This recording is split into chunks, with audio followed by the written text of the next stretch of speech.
Mesdames, Messieurs, bonsoir. Avec nous pour commenter cette journée un peu particulière et ce phénomène, pour vous l'expliquer, peut-être vous aider à mieux le comprendre, 3 personnes sur ce plateau.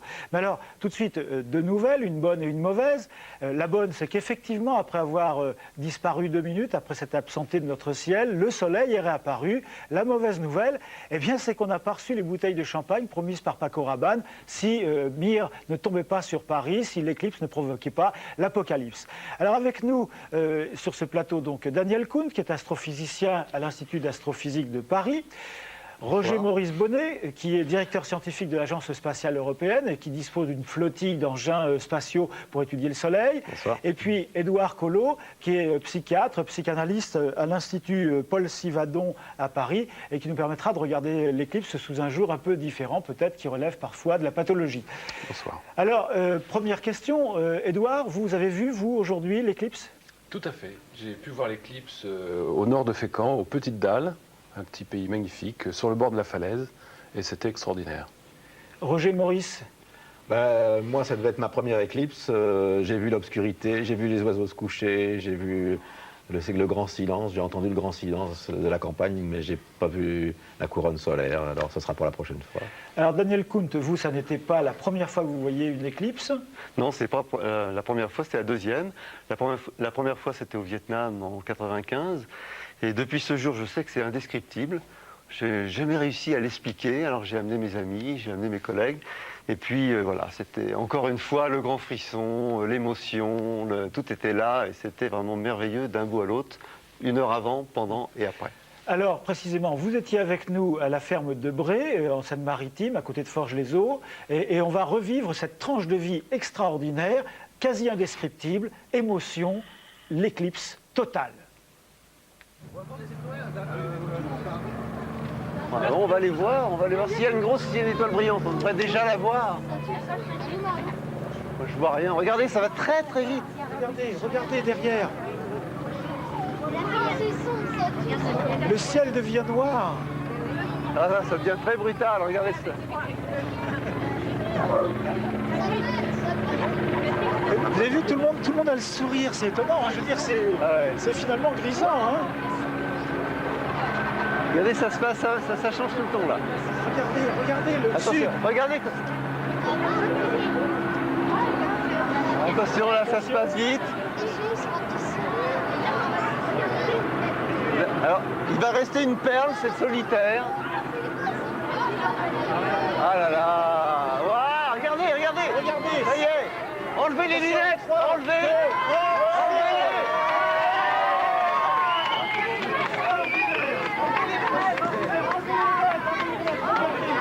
Oh là là.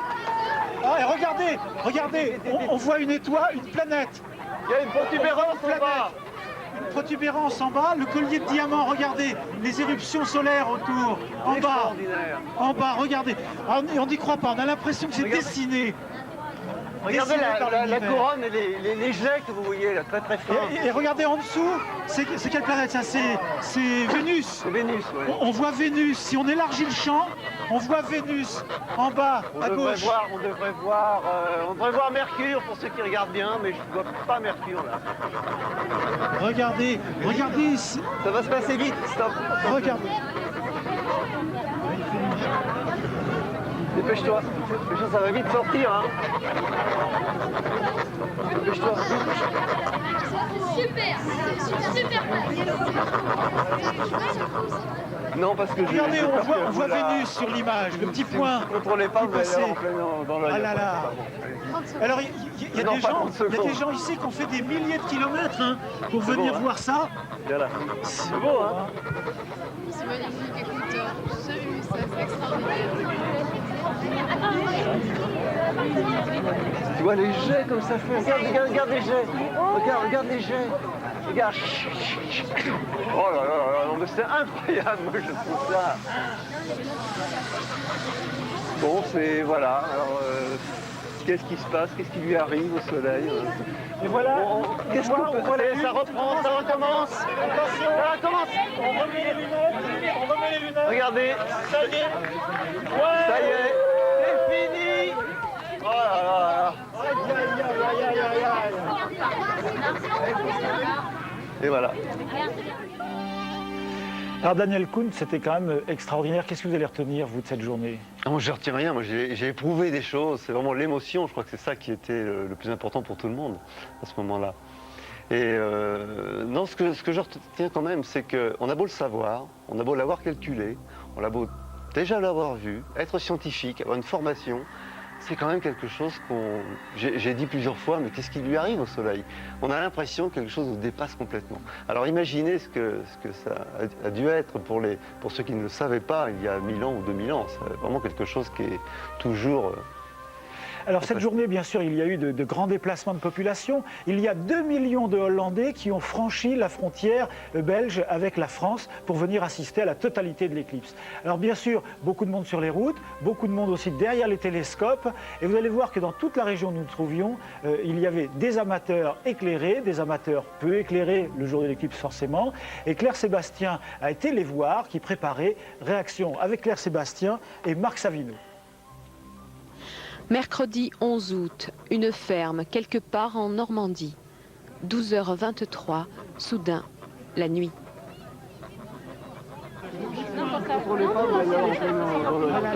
Exceptionnel. C'est vraiment unique. Partout le même spectacle, une nuit bleue, un peu terreuse, qui vient s'abattre sur les champs, les arbres, les hommes éparpillés dans la nature. Après le silence, la joie pour 2 minutes 15 d'observation à l'œil nu.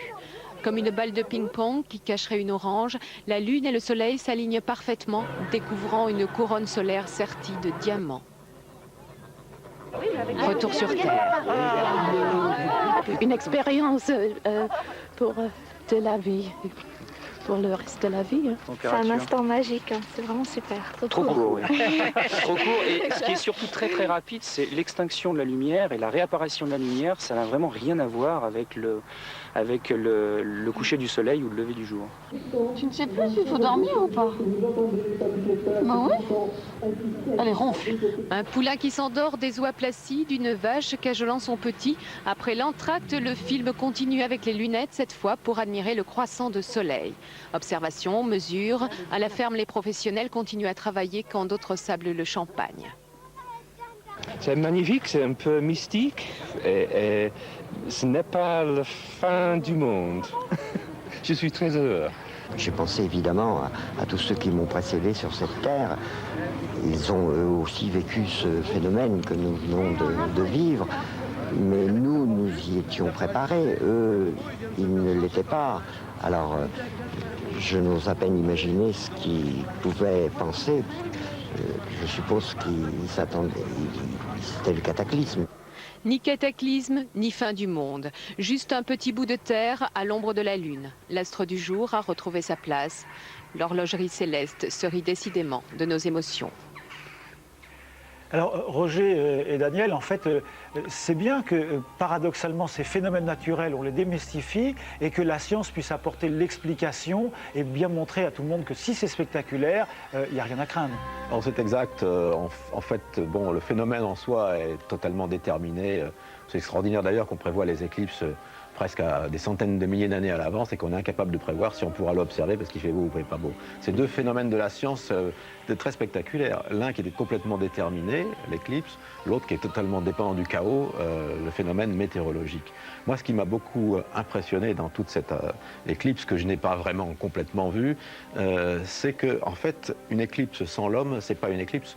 Moi, sur les satellites que nous envoyons dans l'espace, nous faisons des éclipses en permanence. Oui, oui. Mais alors, la dimension humaine est quelque chose de tout à fait exceptionnel qui donne à cette éclipse cette place que nous avons, nous, dans cette ligne de visée Soleil-Lune. Et nous sommes là, le troisième point qui la regarde. Et je pense que sans nous, l'éclipse ne serait pas la même chose. Oui. Daniel, en fait, vous pensez la même chose de toute manière. Sans l'homme, l'éclipse, c'est rien. Oui, je sentais cette communion. Il y avait quelque chose de très particulier juste avant l'éclipse totale, c'était cette lumière. C'était pas moins de lumière, c'était une lumière différente. Tout simplement parce que de plus en plus, c'était la couronne qui éclairait, et la couronne est à des millions de degrés, donc c'est une couleur qui est différente de celle du soleil. Et ça, c'est quelque chose qui nous donnait qui donnait sur le plateau, hein, qui était notre plateau à nous, une atmosphère très particulière de communion. Je pourrais dire que c'est peut-être la même impression qu'on pourrait avoir si on était sur une autre planète, parce qu'on n'aurait pas la même lumière du soleil, peut-être plus faible, etc. On est différent, on est vraiment différent, on est dans l'espace, mais sur une place différente. Voilà, mais alors qu'est-ce que c'est exactement qu'une éclipse? Comment est-ce que ce phénomène se produit? Et on va voir, il y a différents types d'éclipses. Une éclipse de soleil se produit lorsque la Terre, la Lune et le Soleil se trouvent exactement sur une même ligne. Pour l'observateur habitant la Terre, le spectacle est très différent suivant la position depuis laquelle il assiste au phénomène. S'il a la chance de se trouver dans une bande de territoire d'une centaine de kilomètres de large, il est entièrement plongé dans l'ombre de la Lune. Voici ce qu'il voit. Une éclipse totale. Pendant 1h30, le disque de la Lune grignote le Soleil jusqu'à le masquer totalement durant 2 minutes, puis le Soleil réapparaît. La Lune est 400 fois plus petite que le Soleil, mais elle est aussi 400 fois plus près de nous, ce qui fait que les deux disques se superposent exactement. Et c'est tout l'intérêt de l'éclipse totale. La luminosité du Soleil est masquée et il devient possible de voir à l'œil nu les protubérances solaires, puis la couronne qui s'étend à des dizaines de milliers de kilomètres. Magique et inoubliable. Si en revanche vous vous trouvez plus au nord ou au sud, adieu ce spectacle, mais vous assistez quand même à une éclipse partielle plus ou moins importante. 99% à Paris, 91 à Lyon, 86 à Nice, 83 à Toulouse. Dans ces villes, l'alignement n'est pas parfait, mais à défaut de vous trouver dans le cône d'ombre direct de la Lune, vous êtes dans la zone de pénombre. Des éclipses partielles ont déjà eu lieu en France. Au soir du 10 mai 1994, l'Arc de Triomphe avait servi d'écrin au spectacle céleste. Le 12 octobre 1996, Paris assistait une nouvelle fois à la représentation gratuite. On est à 58%. 58% du disque solaire est visible. L'éclipse aurait pu également être annulaire, comme au Pérou le 21 avril 1995. Un cas particulier, lorsque la Lune se trouve un peu plus loin de la Terre et ne masque plus complètement la totalité du disque solaire. Mais l'éclipse totale n'a rien à voir. Un soleil noir sur fond d'étoiles qui explique que ce jour-là, les amateurs fassent des milliers de kilomètres pour assister à un épisode extraordinaire de la vie intime de l'univers. Roger Maurice, en fait, les éclipses, c'est beau et longtemps, ça a permis d'apprendre des choses. Oui, c'est un phénomène qui permet de faire des expériences probantes de théories fondamentales, comme la théorie de la relativité générale, puisque au moment d'une éclipse, le soleil est masqué et on voit les étoiles, le ciel d'hiver, en fait, on le voit en plein jour en été, comme c'était le cas aujourd'hui.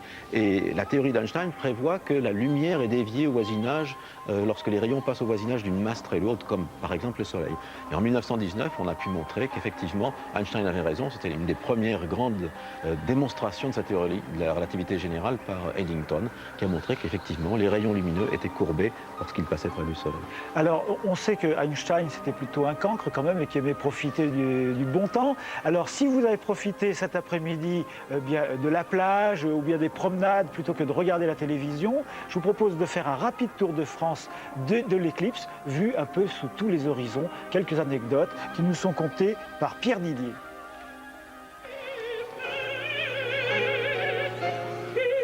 Il est 12h30 à Reims, au pied de la cathédrale, la cantatrice entonne son morceau de bravoure, comme en soirée à l'opéra.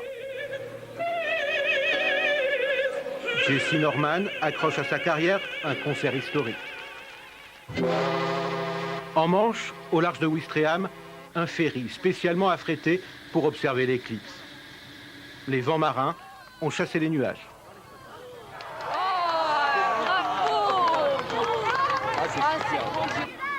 C'était mal parti, en revanche, en haut du Puy-de-Dôme. Le plafond était si bas, le brouillard si dense, que l'on s'y perdait. Et puis, il y a eu comme un miracle Le ciel s'est déchiré et les dizaines de promeneurs qui avaient fait l'effort de grimper ont été récompensés.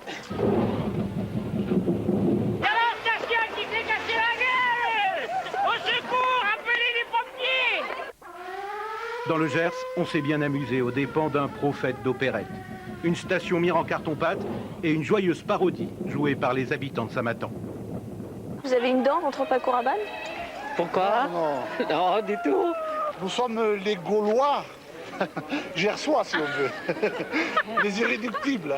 Seule victime de l'apocalypse annoncée par Paco Rabanne, quelques bouteilles sacrifiées sur l'autel d'une éclipse que l'on a observée avec les moyens du bord.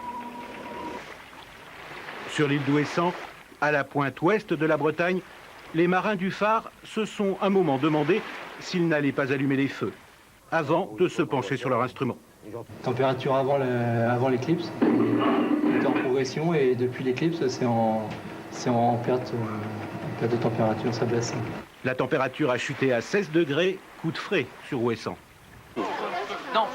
Grosse déception dans ce zoo proche du Mans, en Mayenne. Au moment de l'éclipse, les animaux sauvages sont restés impassibles. Même les singes gibbons ont refusé de se donner en spectacle. Non, non, du tout. Hein. Moi, là, je suis au gibbon. Le petit joue, la mère le surveille, le mâle attrape des insectes. Ça n'a pas l'air de trop les perturber. Enfin, il y a eu Paris. 15 000 personnes au pied de la Tour Eiffel, autant sur les Champs-Élysées. Bilan, selon la préfecture, 3 malaises et pas mal d'embouteillages.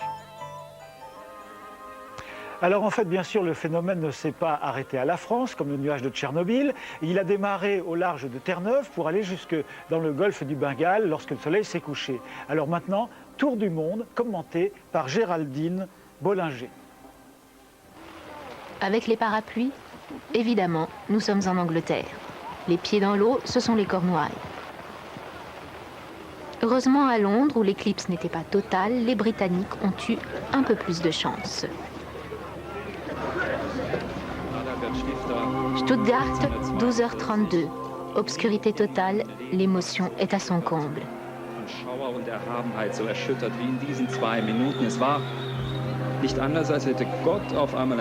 Malgré le ciel couvert, la foule profite de ce moment intense. L'éclipse est filmée par avion. En Italie, même le pape a pris de la hauteur pour ne pas rater ce rendez-vous divin. Il s'est rendu spécialement dans sa résidence de Castel Gandolfo. Danse et feux de joie pour les tziganes hongrois. À Saman, ils ont conjuré le sort en élisant un roi soleil, presque aussi éphémère que l'éclipse, puisque son règne finit avec le jour.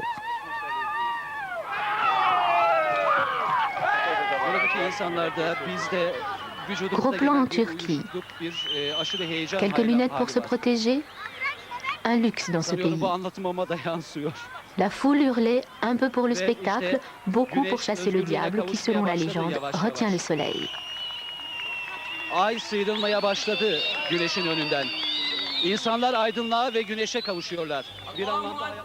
Autre pays musulman, l'Algérie.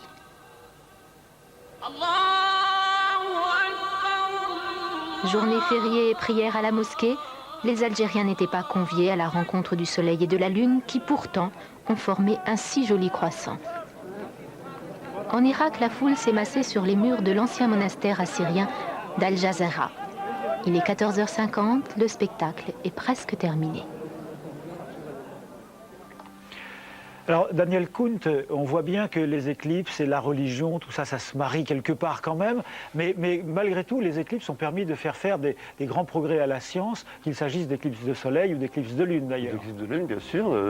Déjà, les Grecs avaient remarqué, en observant les éclipses de lune, l'ombre de la Terre au moment d'une éclipse de lune, puisque l'éclipse de lune, c'est lorsque la Terre s'interpose entre le soleil et la lune, et donc l'ombre projetée de la Terre sur la lune formait un arc, et ils avaient compris que la Terre était ronde. Bon, voilà un exemple d'intérêt scientifique, mais il y a énormément d'applications, de retombées scientifiques ayant trait aux éclipses. Par exemple, il est possible, en remontant aux éclipses historiques de Soleil, de recalculer à quelle vitesse la Terre ralentit. Parce que si on calcule les modèles, les logiciels actuels nous permettent de recalculer à quel moment exactement a eu lieu une éclipse dans le passé, eh bien ça ne marche pas exactement, ça ne marche pas tout à fait, on tombe un petit peu à côté et il faut corriger. Et on corrige de cette légère rotation, de ce ralentissement de la rotation de la Terre sur elle-même. C'est tout à fait extraordinaire. Mais alors, est-ce qu'on corrige les calendriers ou est-ce qu'on corrige finalement les calculs qu'on faisait et les connaissances qu'on avait de l'univers à un moment donné?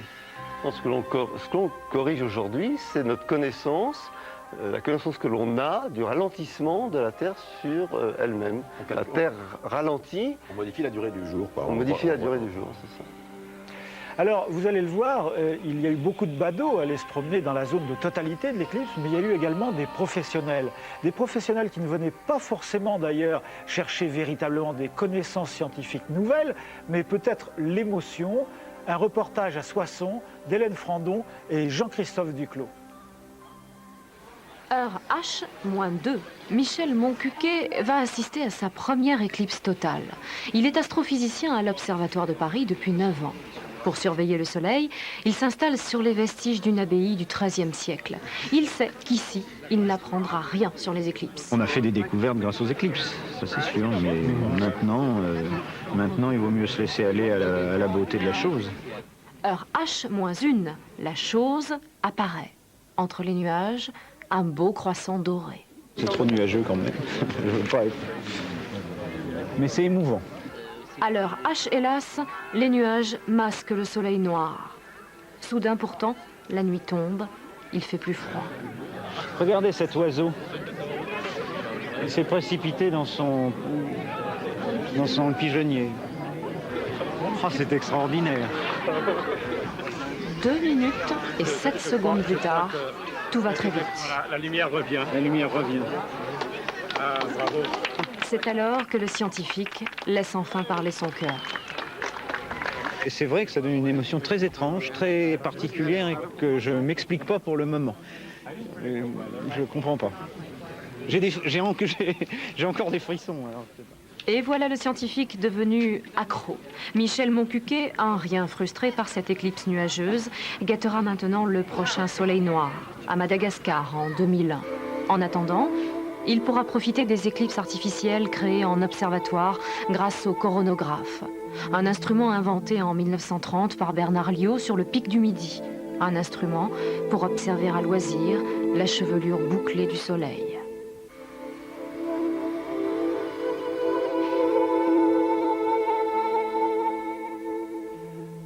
Alors en fait, vous, Roger Maurice Bonnet, vous avez récupéré l'invention du coronographe et puis vous avez été un peu plus loin, vous vous êtes dit si on mettait le coronographe dans l'espace, ça serait quand même pas mal. Alors vous l'avez fait, vous pouvez nous raconter? Oui, je veux d'abord vous dire que la première chose que j'ai faite dans ma vie de scientifique, c'était de construire un coronographe à mettre sur le cône d'une fusée Véronique qu'on a lancée au Sahara en 1963. Hélas, ça n'a rien donné parce que la fusée est tombée en 1000 morceaux, on n'a jamais récupéré le film. Depuis, on fait beaucoup mieux. On envoie des coronographes dans l'espace pour regarder le Soleil en permanence. C'est-à-dire qu'on fait des éclipses totales en permanence. Et ça, c'est le rôle de SOHO, le rôle de SOHO, le satellite de l'Agence spatiale européenne. Dont on va voir maintenant les images. Oui.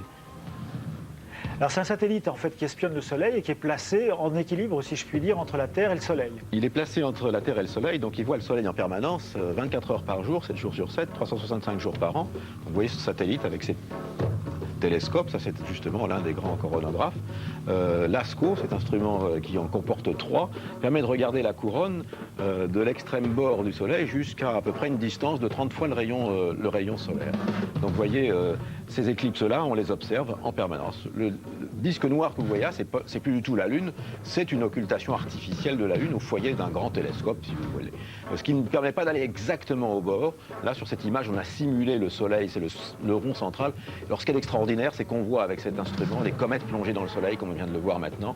Et comme on fait de la cinématographie en permanence, on voit ces grands jets de matière. En fait, la couronne, qu'est-ce que c'est? C'est la manifestation visuelle d'un phénomène qui a été découvert grâce à elle, d'ailleurs, qui est le vent solaire. Et ce vent solaire, c'est le vecteur de tous les phénomènes d'activité et qui perturbent notre environnement terrestre. Alors là, comble de raffinement, on voit la couronne aussi sur le disque solaire parce que le gaz qui émet cette lumière est un gaz à 80 000 degrés, 100 000 degrés, qui lui aussi provient de la couronne. Donc on voit la couronne au bord et sur le Soleil. Ça, c'est le miracle, disons, de la coronographie moderne, qui est une coronographie totalement artificielle, mais qui nous en apprend beaucoup plus sur le Soleil que les moments de l'éclipse que nous avons vus aujourd'hui qui sont des instantanés. Là, on voit le soleil par-dessus le pôle, on voit ce soleil qui est simulé, qui tourne, mais ce sont des images réelles qui ont été prises avec le satellite SOHO dans le domaine du rayonnement ultraviolet. Alors ce bouillonnement-là, c'est ce qui nous produit ces effluves de vent solaire et ces grandes bourrasques de matière solaire qui viennent perturber la Terre quelques heures plus tard. Alors Roger Maurice, sauf sur SOHO, les éclipses sont extrêmement rares. Pourquoi? La réponse en animation. Pour qu'il y ait éclipse, il faut que la Terre, le Soleil et la Lune soient parfaitement alignés dans le plan de l'écliptique, c'est-à-dire le plan dans lequel la Terre tourne autour du Soleil en un an.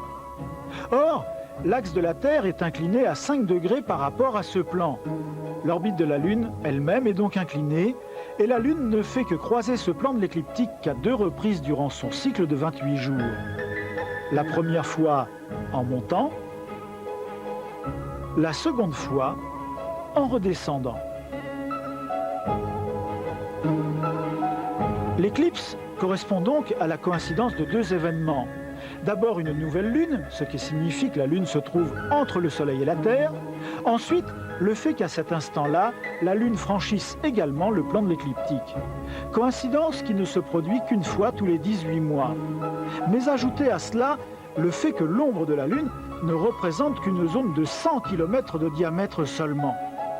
Et vous comprendrez pourquoi un même lieu de la planète doivent attendre 80 ans avant d'assister à une nouvelle éclipse totale.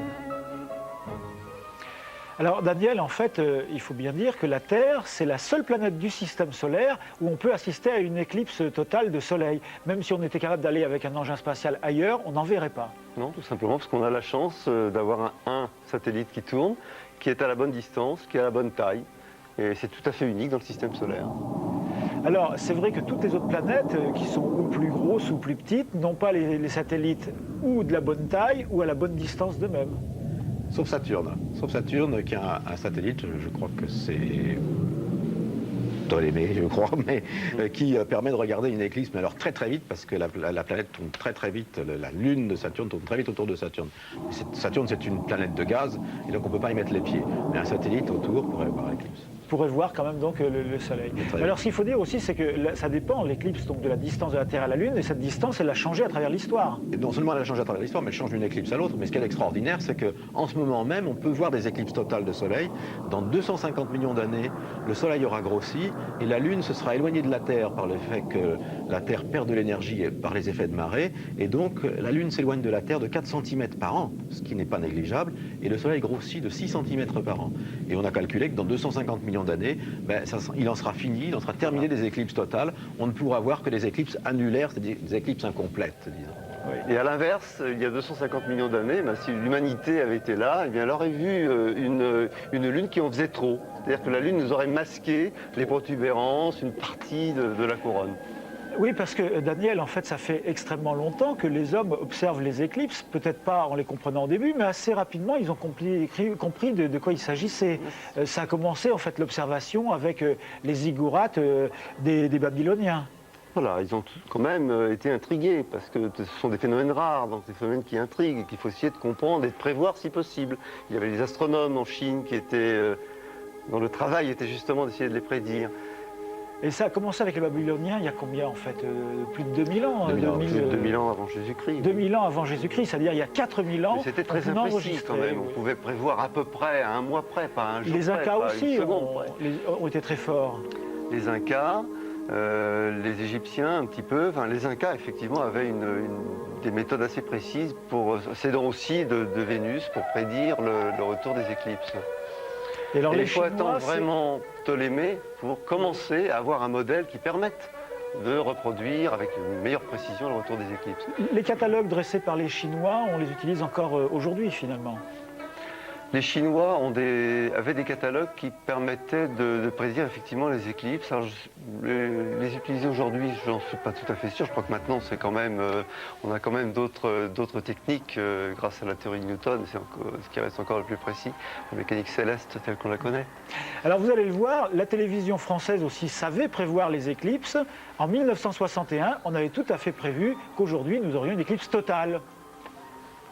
Dès 8h25, le 15 février 1961, l'unique chaîne en noir et blanc de la RTF ouvre exceptionnellement ses antennes pour nous présenter l'éclipse du Soleil, avec une vue sur les toits de Paris depuis Cognac-G et l'explication devant les caméras d'Alexandre Tarta de Pierre Tchernia.